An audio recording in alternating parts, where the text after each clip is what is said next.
Is it disrespectful to hide your critique of another person's literary work indefinitely? Apocrypha Apocalypse, Gary Michuta's YouTube channel, has produced no less than 6 separate video critiques of my book, Why Protestant Bibles Are Smaller. But they have hid it from the public as well as from myself behind their members-only paywall, meaning the only way myself or anyone else can find out if their critiques are legitimate or merely strawman arguments is to pay Gary money to find out.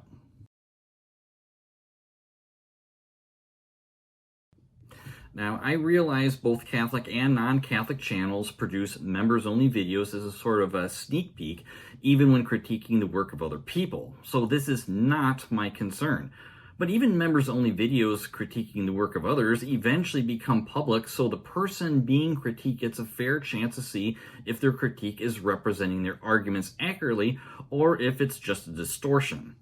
However, at the making of this video over the last month, Apocrypha Apocalypse has kept their critiques hidden, including from myself, unless we agree to pay them money. By hiding their critiques of my book, there is no way of them being accountable to the general public if they are purposely misrepresenting any of my arguments, just like they misrepresented an answer to a question I was asked on needgod.net recently. Now, Patrick has got a question for us. Mm-hmm. So Martin Luther had 73 books. How does the Protestant Bible have 66 now? Yeah, well, good question. Again, what happened is that the reformers, including Luther, did not believe these books were scripture.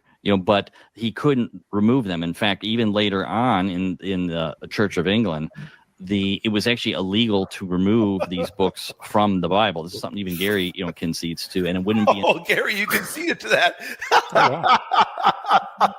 Gary, Gary, how come you never told us, Gary, that Luther left the deuterocanonical books in there because it was illegal to remove them? How will you? I mean, you conceded that, Gary. Yeah, boy, I don't. I must have had some sort of bilocation in my alter self. It was illegal for Luther to remove these books? It was illegal, and even Gary admits that. He says, guys, Notice how Gary and William purposely twisted my response to make it sound like I proclaimed that Gary said it was illegal to remove the Apocrypha from Bibles in Germany, when in reality I was responding to the questioner asking me why Luther's Bible included the Apocrypha. And then I stated that this was also true in England, that it was illegal to remove these books back then, and that Gary agreed it was illegal in England to print Bibles without them, which you can even hear Gary saying this in an earlier video on this channel, which you can see here. To stem this problem, the Archbishop of Canterbury, George Abbot, jumps in 1615 and makes it unlawful for any stationer to issue a Bible without the so-called Apocrypha, with the penalty of being imprisoned for 1 year. So it was illegal to print Protestant Bibles in England without the so-called Apocrypha.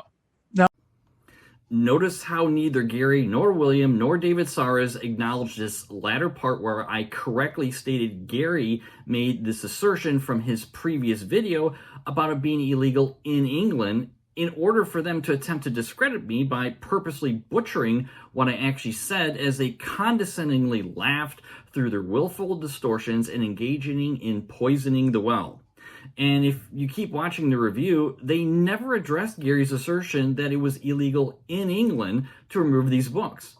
Instead, they chose to double down, bearing false witness of what I did not say about Gary and Germany. As their critique continues, William accused me of being dishonest and a liar, when in reality these clips demonstrate they are the actual liars and lying willingly. So this is a concern we should have about Apocrypha Apocalypse hiding these critiques indefinitely, because they are accountable to no one if the reviews of my book are hidden from the public indefinitely, being equally and purposely misleading like they were in this clip. Furthermore, if they are willing to openly misrepresent what I said in their public reviews on Gary's channel, we can only imagine what sort of willful distortions they are making about me in their private members-only videos. Jesus said, I have spoken openly. I spoke nothing in secret. John 18, verse 20. To do so otherwise implies you have something to hide. Deception. Unfortunately, this is the kind of dishonest misrepresentation of others we have come to expect from some contemporary pop Roman Catholic apologists on social media, including those at Apocrypha Apocalypse. They know they can't defend their own beliefs at the same level of scrutiny they expect from Protestants and others, so instead they choose to distort their arguments, hoping no one will notice. It's disrespectful, dishonest, and a poor witness for Christ, who only spoke truth about others, including his enemies. Click the link on the screen where I show where Apocrypha Apocalypse is financially benefiting from the literary work of other people they have neither contributed to nor own, and if this is ethical or not.